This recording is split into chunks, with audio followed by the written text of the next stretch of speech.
Welcome to Conversations with Kay. I'm Kay Ryder. And every week I talk with Vermonters who are leaders in the fields of government, healthcare, education, the arts, and community life. And welcome to our radio listeners on WBTV LP 99.3 FM.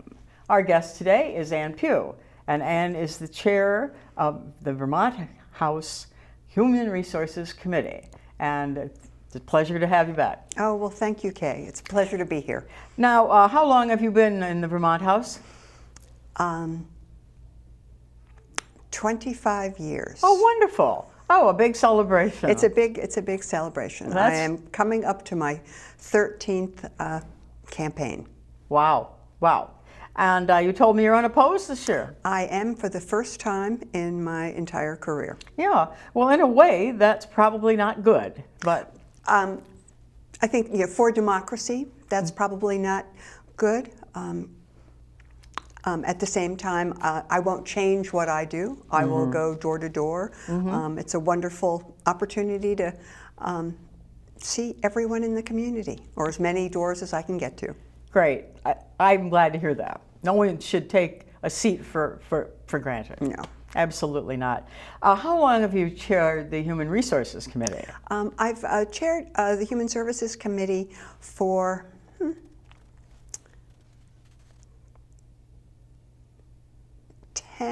for 6 terms. Okay, good. Yeah. Well, that's about 12 years then. Yeah, so for good. 10 to 12 years, yes. Yeah. Good for you.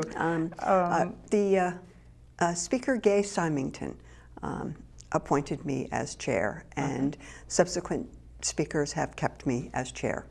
Well, I can understand that. You come with a lot of knowledge after a while. I mean, that's for sure. So why did you decide to seek re-election this year? I decided to seek re-election because we still have more work to do, and the work of the committee. We're in the middle of some things. We're in the middle of re-looking at child welfare. We're in the middle of moving forward on the opiate crisis. Vermont is one of the oldest states in the nation, and we're just beginning to pay attention to it as a state. And we set in place over the past couple of years some processes or some studies or the beginnings, and I would like to see it continue, and I think I can still do a good job. Well, sometimes I know that I myself and people out in the community wonder why so many studies? Why? Is there a reason for that? Sometimes the reason is to even go further in depth than we are able to in our legislative time. Or some of the studies may be to really look outside of Vermont, to look across the country.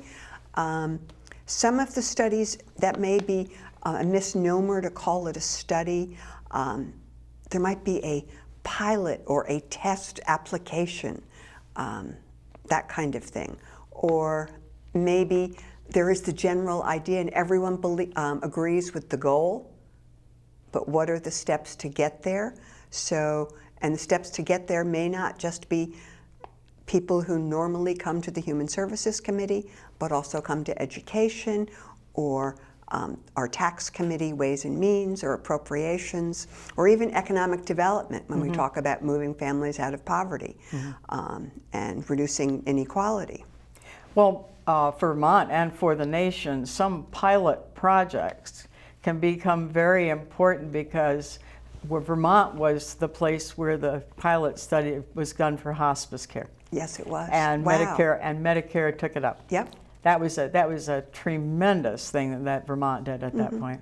And this, I want to say that this is a wonderful example, Kay, that you just gave in terms of the importance of states and the importance of Vermont to take a risk based on what we know or best practice or what we believe will work, and to try it out.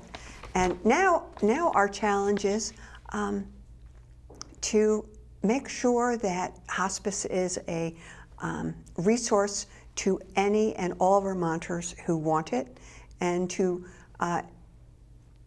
something for us to look at is what's getting in the way of more Vermonters for accessing hospice. Right, now the VNL, of course, took a very big risk when they just said, oh, we're going to do this, you know. Right. And, but Senator Jeffords, Senator Leahy, both were very Representative Jeffords at that point, very, very supportive. And you had a major role in that, if I recall. I did a little bit on that. I really believed in that and that kind of service. And when my mother came to Vermont, she had hospice care. Mm-hmm. And you know, I think that you know, it's certainly, and I certainly agree. More people need to have it. And I think when I think about this, I wonder about. You know, I believe in communication, mm-hmm. and that people probably don't know that much about palliative care, mm-hmm. which, you know, is care for pain and like that, mm-hmm. and then hospice services. And of course, we have the Miller Hospice House now in Colchester. In Colchester, which yes. is a wonderful, wonderful place. So I think doctors need to send more people that way. And we need more communication about the value of the service. Mm-hmm, mm-hmm. Yeah. Now let's talk about one of the biggies in the state of Vermont, and that's the opioid crisis. Okay. I have read a lot about, mm-hmm. you know, the doctors overprescribed mm-hmm. for pain, and now they can't do that. Mm-hmm. Laws have been put in place. But I wonder, we're sitting between New York City and Montreal.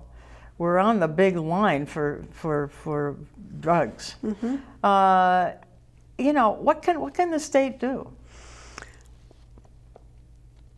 The state can and is doing a myriad of things, and on some level, the challenge for us is that other states are looking to Vermont, and looking to Vermont as a leader in terms of our treatment of people who are addicted to opiates, what is called the hub and spoke model, which is having medication-assisted treatment. You don't just you get methadone or Suboxone, drugs that will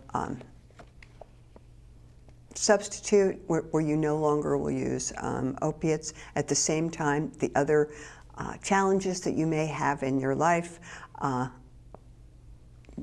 that's the medication-assisted treatment part. And you now can also get some medication at your family physician, so that you don't have to go to a clinic. So one of the things that Vermont can continue to do is to make sure that when someone is ready for treatment, that they can access it. And the hospital has this summer gotten permission from the federal government in the emergency room that if a person overdoses and is brought to the emergency room, when that individual leaves, that individual can leave with a couple days' supply of medication, as well as an appointment with a treatment center. So I think that is wonderful. What we need to do, that's one piece of the response. Another piece of the response is how we the criminal justice response, and how to be both thoughtful and not scare people away from treatment. And so at the same time, so we have our state's attorneys have, in terms of certain kinds of drugs, or if you come and if you call 911, mm-hmm. And you happen to be with someone who is overdosing, you don't have to run and hide as long as you aren't doing something illegal when the police comes. But you can be with the person while they are struggling until a medical or the emergency people come. What is a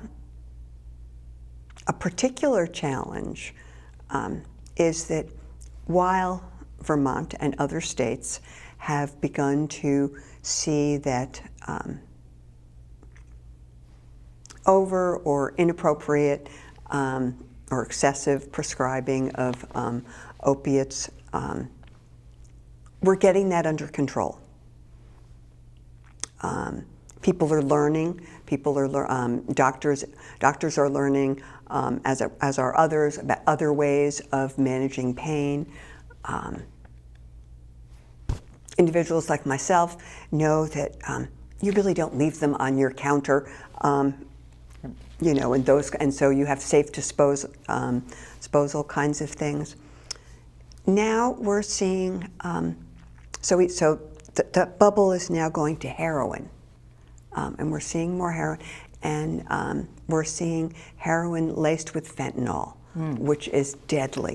Which is absolutely deadly. So I'm very excited that the Howard Center's program, Safe Recovery, has the ability to test. You can come in and you can test, or they can give out strips, so that if you are still using and you're not ready to not use, you won't die. And that's, for me, what is important. It's not the end result we're looking for. We want individuals to not have a substance use disorder. And we want individuals to be able to work and play and raise a family. And death is not the option that we're looking for.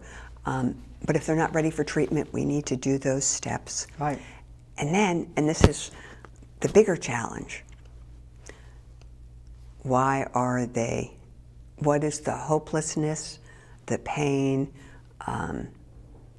that is driving individuals? And that's what I want to get a handle on and see how we can nurture a sense of community, a sense that, yes, there is a future, so that that might be a path. This is a very complicated problem, obviously. I mean, and young people in Vermont, many of whom might be hard to find a job. They haven't had been trained for the way the world is now, and you can get that sense of hopelessness. But one thing that I have noticed, and I think this is a very positive thing, I have noticed in the obituaries that if a young person has died of an overdose, they put it in there.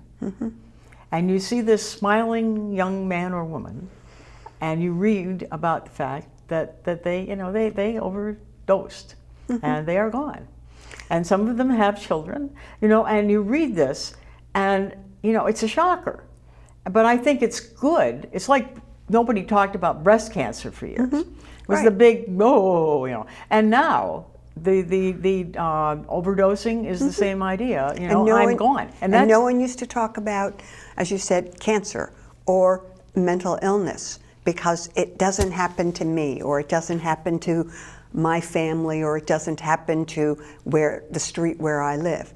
And what this does, in terms of what you're commenting on, in terms of the obituary, and what I want to say former Governor Shumlin and others did in terms of of opiates, is they've helped educate all of us and name it and go, this affects everybody. Right. This affects everybody, and if it's not someone close to you in your family, it may be a friend, it may be a coworker, it may be a neighbor, and if you go, I don't know anyone Right. like that at all, well, they may be your waiter or waitress. They may be the person driving on the street next to you. They may be the person who, engages in illegal activity. It impacts all of us, Yep. individuals, families, communities. I'm talking with Representative Ann Pugh from South Burlington, and she is the chair of the Human Services Committee in the Vermont House. I think that when we talk about health care, those of us who have been part of it, we all know that the best dollar spent is right in the tank. When the woman is pregnant, I mean, if you have a healthy baby, you're going to, life is going to be better for this child and for you. And, it seems to me always that, the services for maternal child health, the services for kids, when Vermont's ahead on this, by the way, I mean, we have Dr. Dinosaur, and I think we do a pretty good job in the Medicaid department.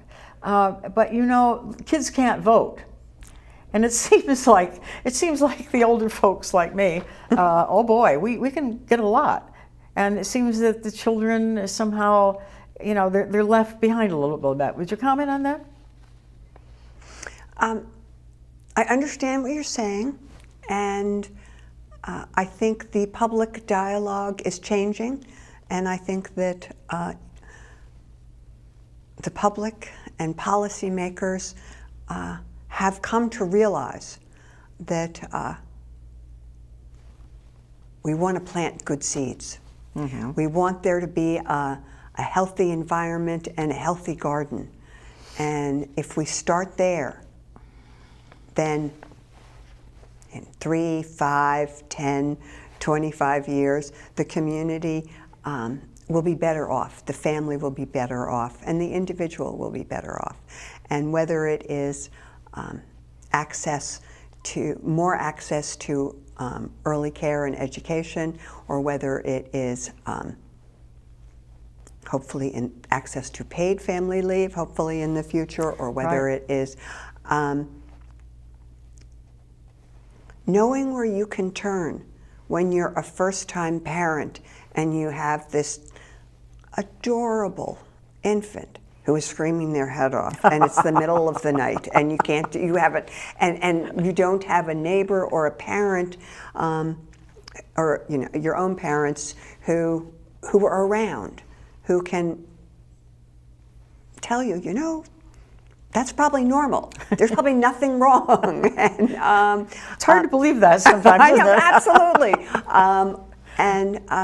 Also someone, and so this is a place where we are having various pilots or programs running for 2 and 3 years, funded by the federal government. The federal government is being very conservative with their dollars, and while they have a lot of, what I would say is a lot of money to support home visiting programs and early intervention programs to make sure that kids and families have a good, healthy start. That's grant funding, and that'll go away in 2 or 3 years. And then there's some foundations that are also piloting programs. Everything from having guides or folks in the doctor's office who will meet with a pregnant mom, or people a home visitor who will go to the home. And some programs they'll offer, not mandate, they'll offer that to any new parent. Other programs are directed at parents that have been identified as struggling, whether it's economically, or whether it's because of education, or whether it's from something else. Yeah. I think that this country actually has very poor services for working women. We need more daycare facilities, and even at the workplace. But it seems that it's very hard. you're talking about something hard being a parent. And it's doubly hard being a parent if you're a woman and you have to work. Single women have to work, single mothers, and to find someone who's reputable, if you will, to take care of a child. It is hard, and I really appreciate the fact that businesses are getting on board, that this is not just a woman's issue. This is not just a family issue. This is an economic issue. We need people, close to 70 or 80% of children under the age of 6 in Vermont have all available parents in the workforce. So it benefits businesses if their employees who are parents know that their kids are safe, are well taken care of, and are getting the kind of sort of support, education, and play so that they'll be ready for kindergarten. And Vermont Business Roundtable, for one, has been a forerunner on helping or recognizing the economic benefit to employers for there to be more access to affordable and excellent quality child I'm talking with Ann Pugh, who is the chair of the Vermont State House Human Services Programs, which includes a lot of things that people need in this world. Now you mentioned education, and education is right there in the prime spot now in Vermont. Funding education. Our school population is going down, and our school expenses are going up. And probably, if we could get our hands on some of that money that does perhaps not need to be spent, we could spend it on health care and other things people need, like job training. Would you comment on that, please? That's a huge question. Oh, of course it is. Of course it is. Okay. That's why I asked it. I know. No, I mean, I just. I think that is.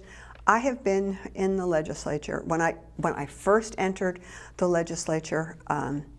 There was a big revamping of how we pay for education, and now we are again looking at that. The challenge in Vermont is that there are some places in Chittenden County where we're not losing kids. And so on some level, a one-size-fits-all strategy in terms of size and those kinds of things doesn't work. And I was going to say not being an educator, and as you know, I teach at the University of Vermont, but I'm a social worker and I'm not a high school or elementary school teacher. What I can imagine is if I was a teacher in Winooski or in Burlington, where over 20 different languages are spoken, and that the number and the type of personnel that need to be in the classroom so that those students can thrive solely because English is not their first language, and they may only be the only person in their class that speaks that comes with another language. Whereas in other parts of the state, that's not there. One of my colleagues lives in a very small rural town, and there's, I mean, there are not enough kids to be in a high school, but for the kids, I mean, by any stretch of the imagination, but for the kids to get to a high school, they're going to be on the road for close to an hour. So then we have to look at that. You know, how do we shift where education is? On some level, we need to look at what is education. The things that I get excited about is we're looking at early education. We're looking at access to kindergarten and access to early care and education and to child care. And we're also then looking at the other end in terms of those students who are in 11th and 12th grade, and how can we make post-secondary education, whether it is a vocational program or a trade college or community college, University of Vermont, something like that.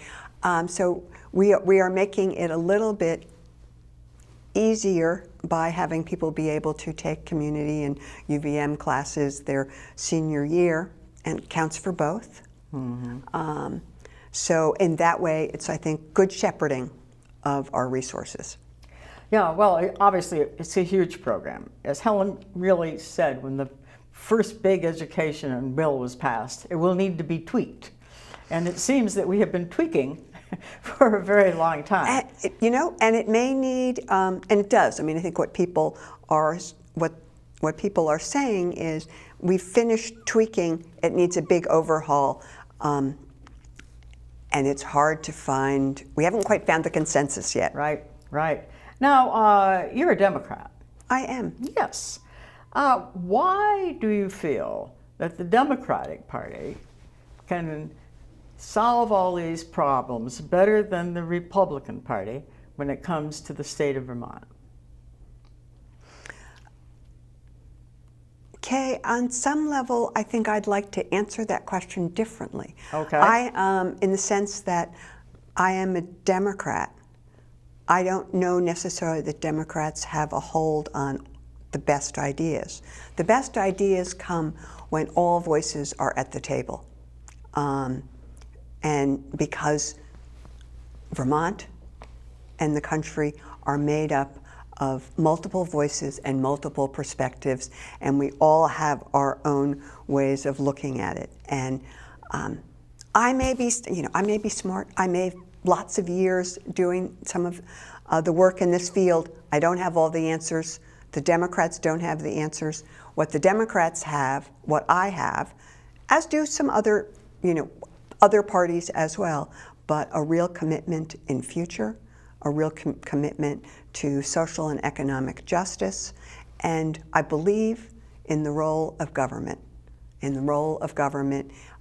in helping individuals, communities, and states for federal government succeed and thrive.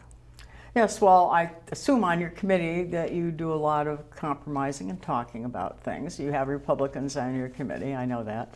I do. And I think communication is very important, and people in both parties don't talk to each other as much as they used to, at least on the national level. So I'm glad to know in Vermont that's a little better. On the committee, I can speak most clearly on the committee level.